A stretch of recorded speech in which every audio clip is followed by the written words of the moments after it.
Hello, my fellow scholars. Welcome back to my YouTube channel.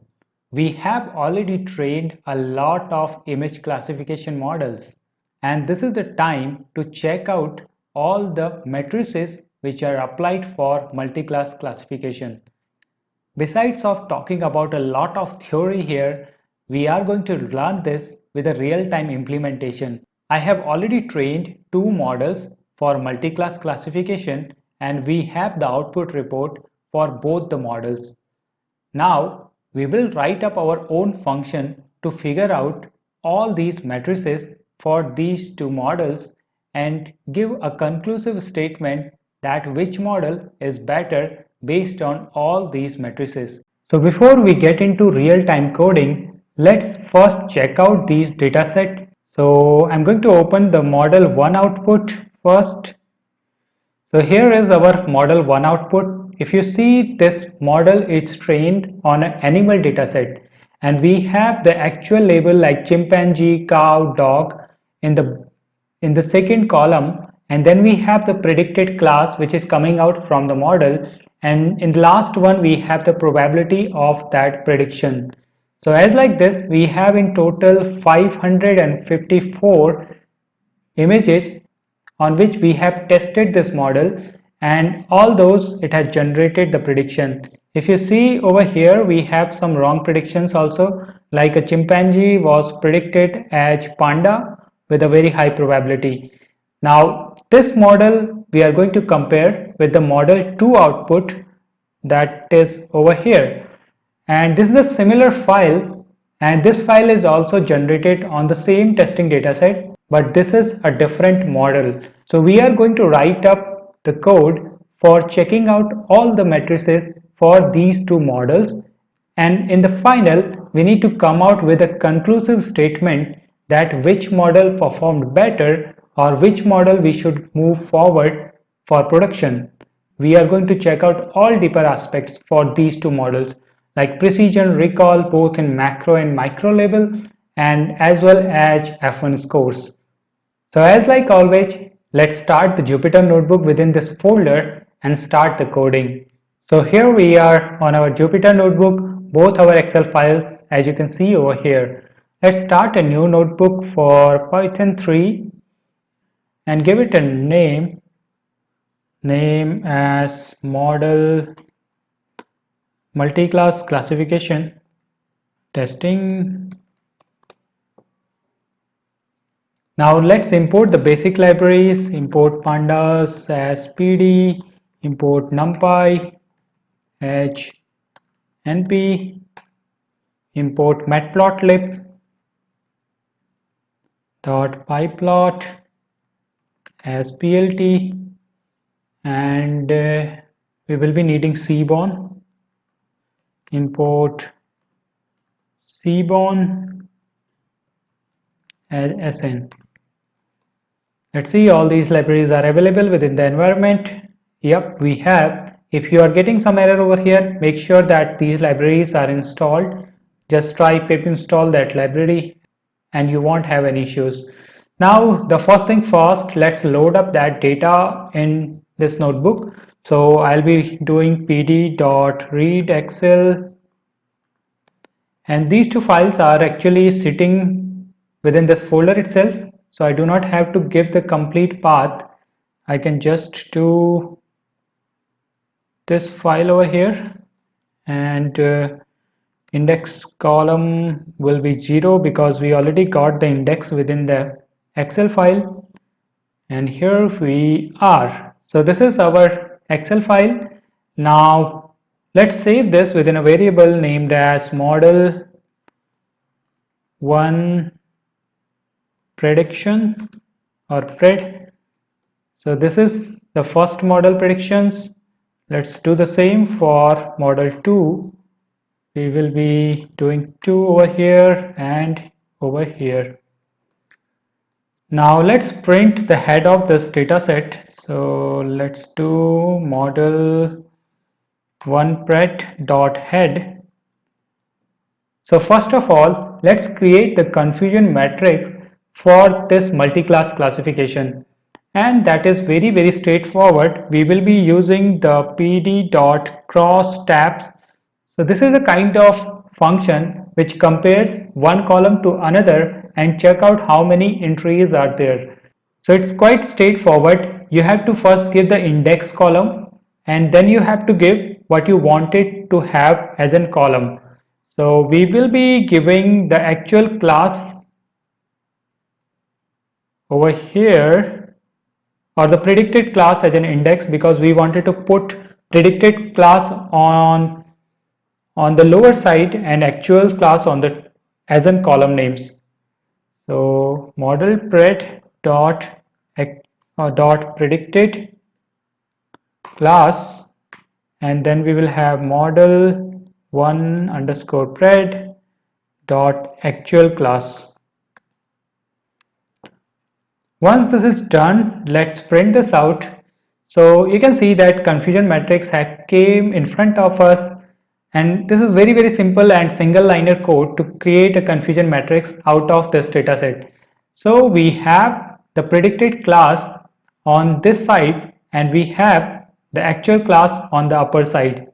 Now if we read out this confusion matrix, we have 60 cat classes available which was predicted correctly.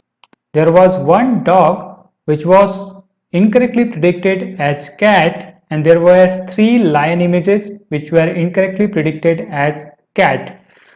So this is how the confusion matrix looks like, and in the next part we will try to do some beautification on top of this. So we will use the Seaborn library just to visualize it and have it color coded. After the color coding, once you will look at the confusion matrix, you will get a proper feeling that which class have problem and which class is trained well. So guys, for plotting this out as a figure, let's save it within a variable named as confusion slash m1 model 1, and the same thing we are going to do with the second one. Let's create another variable m2 and change these to model 2 and this one also model 2. So these are now saved as in data frame within these variables, and we can focus on creating a figure for these confusion matrix. So let's define a figure at the start. Fig is equal to plt.figure,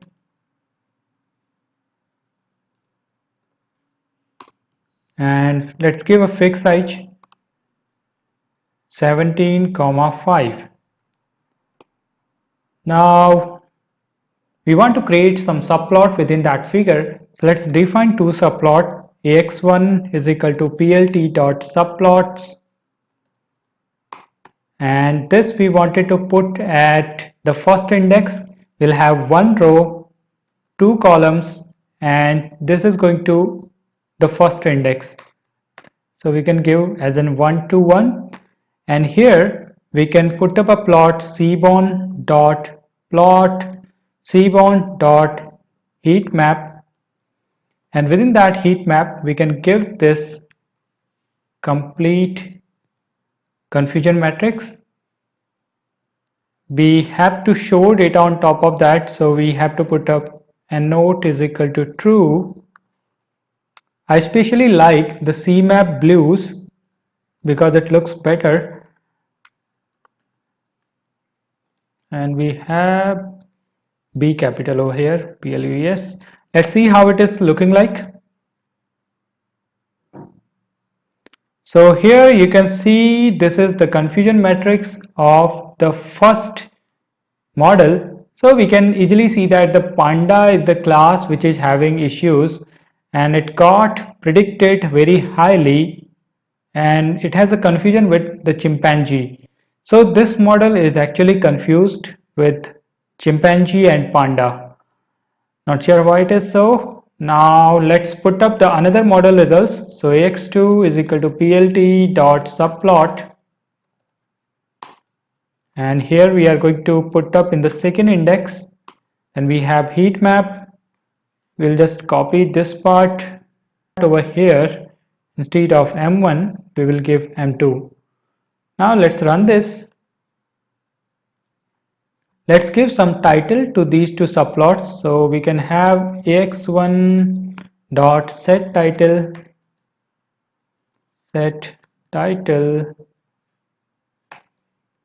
model 1, and for the second one we will have ax2 dot set title model 2.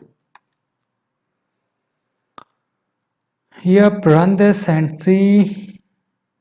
Here we are having the headings for both the heat maps. So we can see the first model is only confused with panda, but on the other side we have a lot of confusion going on within the second model. Yeah, so by looking at this confusion matrix, you will have a proper idea that which model is having issues and where it is having that issue. So first of all, we check the overall accuracy. So overall accuracy is nothing is the correct prediction given by these two models divided by the total number of predictions. Let's check out the overall accuracy for model 1. So we need to calculate the sum of all the diagonal element. So np dot diagonal will give us all the diagonal element of this model 1, and this model 1 confusion matrix is saved as in confusion m1. So if I print it over here, it is going to, okay, I just written and no. So here you can see np dot diagonal is returning all the diagonal element for this confusion matrix. So we'll just put a sum, and this is going to give the all correct prediction coming out from this model. Now we wanted to have the total number of images within this model, so we can have this sum, and this gives us the index wise sum. And if you want to sum everything, you can have two sums in front of this, and you will have the total sum of images coming out for this confusion matrix after putting up two sums, one for one dimension and the other sum is for the other dimension. So this gives us 554. Let's divide this with the correct predictions. So here is the overall accuracy for model 1, that is coming out as an 0.92, around 92.4%. Now let's do the same for the second model. So let me take it here. We will change M2, and this is the second model overall accuracy. So the first model as an overall is performing better than the second model. We have 88.26% accuracy for the second model, whereas 92.41% or 42% accuracy for the first model. So all in all, this gives us an idea that model 1 is performing better than model 2. So what is happening with all the confusion metrics? But wherever you have multi-class sort of classification, you always check for individual class accuracies. So for an example, if you see these models, the models are performing pretty well for some of the classes, but for some other classes it is not performing that great. And it's quite important because you may have some issues with the training. Because of that, it didn't perform well for that particular class, and you wanted to make your model better. So you may play with the training images or the training data after checking out the class-wise accuracies. That is also called a micro-level view. Now we got a good idea that how the overall accuracy is getting calculated. But how to calculate the class-wise accuracy? From our binary classification, we have a pretty good confusion matrix. So we have the predicted coming on the line side, and we have the actuals coming as in column side. Then we have true positive, which are predicted correctly. Then we have true negative. Now just to remember that what is going to come over here, I usually follow the same path because it is predicted, and this is for the positive side. So I will put up a positive, but it is incorrectly predicted, so it's false positive. Since it is predicted negative, so you'll have negative, and it is incorrectly predicted, so you will have false negative. So we have a pretty good confusion matrix over here, and if you want to calculate the accuracy, it's quite straightforward. True positive plus true negative divided by the overall numbers. And but what is going to happen in case of multi-class? Let me go a little up. Yeah, over here. So suppose you are checking out for this class cat, and this 60 is the true predictions for this class. So we will have this confusion matrix. Let's take this over here. So you got 60 as in true positive. In case of multi-class classification, we usually go for one versus all method. What I mean to say that this cat is the correct class and all other classes are right now the negative one.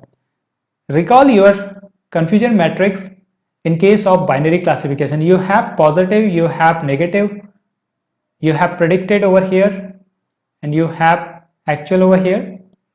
Same positive, same negative. Now this positive will be cat, this positive will become the cat. Now everything else other than cat becomes the negative. So when we see this confusion matrix, everything over here, this part, this everything is going to become the true negative. So if you sum out everything over here, that will come as a true negative. And if you see the wrong prediction for this class over here, so you have 1, 3, 4 incorrect predictions. So that is coming as a false positive. So you have 4 false positives for this class. And the same thing is going to happen on the other side where we are calling out the false negative. So you got 2 plus 4, 6 false negative. Now for this individual class, your confusion matrix got converted to a binary class prediction sort of confusion matrix. It's quite straightforward to calculate all matrices based on this confusion matrix because you recall or you remember all the formulas. If I want to calculate the overall accuracy for this class, it will be 60 plus the true negative divided by all. And in this way, we calculate accuracies for all individual classes. For an example, if I want to see the chimpanzee class, this 31 will become the true positive. So this part and this part will become the false negative. And this part and this part will become the false positive. So it's quite straightforward to create a binary sort of confusion matrix out for every individual class over here. And we are going to write up a function in Python to do so that you can always use that function to calculate your overall accuracy. Before we write up a generalized code for all the classes, let's figure out a code for finding out the class-wise matrices for this cat class. Let's go down and define the true positive. So first we need to grab this 60 out of this data frame. So we'll be using the iloc method. So let me just take this confusion M1, apply the iloc, and we know that it is sitting at 0 through 0th column. So as you can see, it is coming out pretty correctly. And this is going to become the true positive. True positive. Let me create a confusion matrix over here. So we have predicted, we have actuals, true positive, true negative, false positive, false negative. So we already got the true positive. It is time to get the other elements. So next let's find out the false positive. So false positive will be 1 plus 3, that is going to become the fourth. So we have to take, we'll again use the same iloc command and let's grab the first row. So if we do slash over here, So it is going to return me all the element within that row. Now if I sum this one, so it's coming out 64, and if I deduct the true positive out of this, okay, I think it's not saved. So let me save it within a variable named as false positive is equal to this. Now the next thing we have to calculate the false negative. So as like this method only, we are going to calculate all the element within the 0th row. So let's change it to slash. This is giving me all the element within that column. Let me sum this up. Now again we need to reduce or deduct true positive. So you can see the false negative coming out over here. Let me save it within the variable.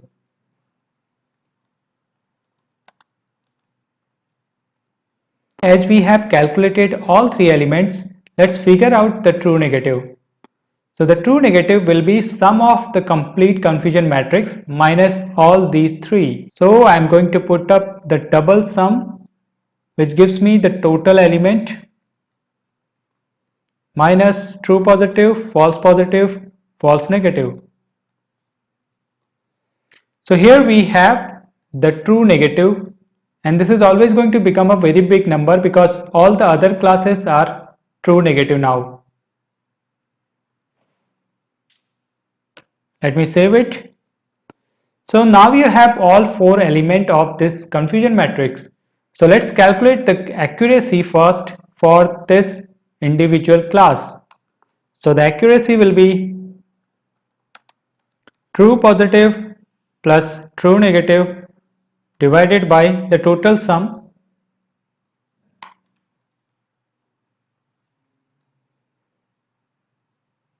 Okay.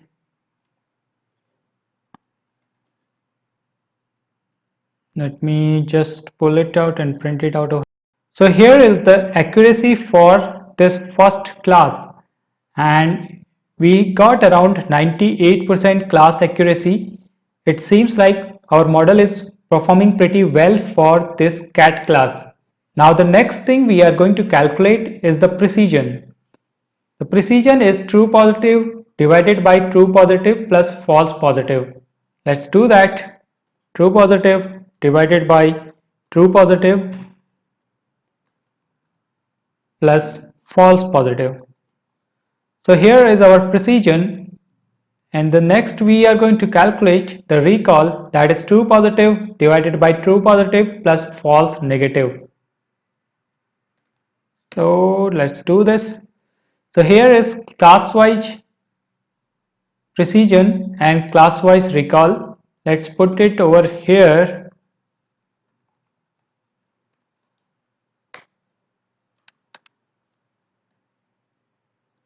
And recall, copy and paste it.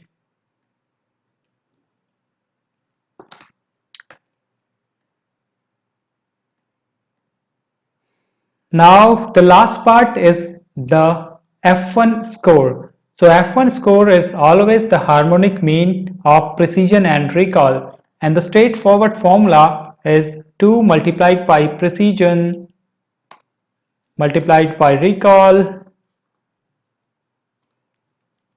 Let's put it within a bracket, divided by precision plus recall.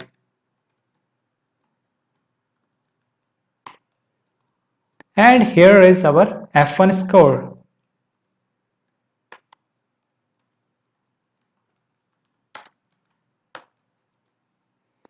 So we have calculated everything. Now we can do it for each and individual class. So let's put up a for loop for I in range. Inside that we are going to put confusion matrix m1 dot shape, and we are going to take the 0th element of that shape. Now let's pull this over here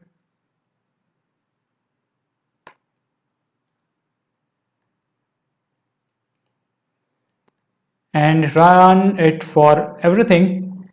So let's print out these accuracy recall for each and individual class. Print comma precision, comma recall, comma F1 score. And here at the start, just give the name of that index. So that we can do by metric.index.I, and here we have to change these 0 to I. This is going to become I, this is going to become I. Now let's run this. So you can see that we have cat, then we have the accuracy for this class, then we have precision, then we got recall, and then we got the F1 score. So guys, now you might be thinking that we know the logic to calculate it, and you can use the dictionary to actually save these parameters and then convert it into a data frame. Thanks to sklearn, they have already created a library to take care of these things. So we can import that library from sklearn. Let's import it from sklearn.matrices, import classification report. So this is the library which does everything for you. So within this library, let's check out what we need to give. Now we have to give the true label and the predicted label, something similar we did for the confusion matrix. So let's go ahead and take this from here. Now you have this one coming out as a second argument. Now let's check what all things are there. So we have output dictionary, so we wanted to have this in a dictionary form. So we'll do this as in true. And let me remove this. Now let's convert this dictionary to a data frame, pd.dataframe, and pd.dataframe. Okay, we need to take the transpose of this data frame. So as you can see, this is returning us precision, recall, F1 score for each individual class. And you have a support over here. This is the number of actual image present for that class. So if you see over here, and if you go to the model 1 output, you have 60 plus 2 plus 4. These many cat actual images are present. That is actually coming out over here. That is 66.00. And you have the F1 score, and you have the precision recall. Now if you go down over here, it gives you the overall accuracies, and you have the macro average, that is the averaged out sum for everything. Then you have a weighted average. So weighted average is nothing, is like that if you got some classes which are having higher number of images compared to the other class, that class will be weighted higher while calculating it as an accuracy. It is something like you got, for example, you got 100 image, and out of that 10 images are for the first class. So you will do 10 divided by 100, and the accuracy of the first one, plus you got 20 image for the second class, the 20 divided by 100 multiplied by the accuracy of the second one. Now let's test this out for model 2 so that we can give a conclusive sort of statement that which model is performing better. So model 2. So here we are on the model 2. So as an average, if you see over here, you have the model 2 everything going down, and you can see all the matrices are actually lower than the model 1. So all in average, you can go for model 1 over here. But you look at the panda class over here. So actually you have used pandas for the first model, and it is not giving a pretty good accuracy, because we have seen in the confusion matrix also that panda was predicted incorrectly multiple times in the model 1.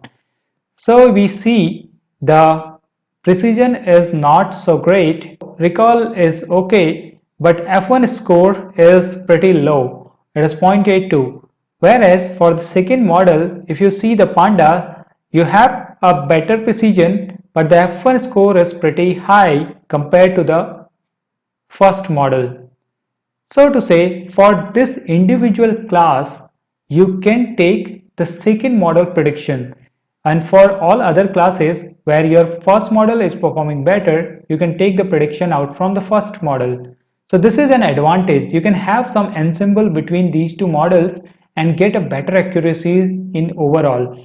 So all this data set will be available within my GitHub. You can just check out. I have given link in the description. I And if you are new to my channel, don't forget to press the like, share and subscribe button because I used to come up with such videos every single week.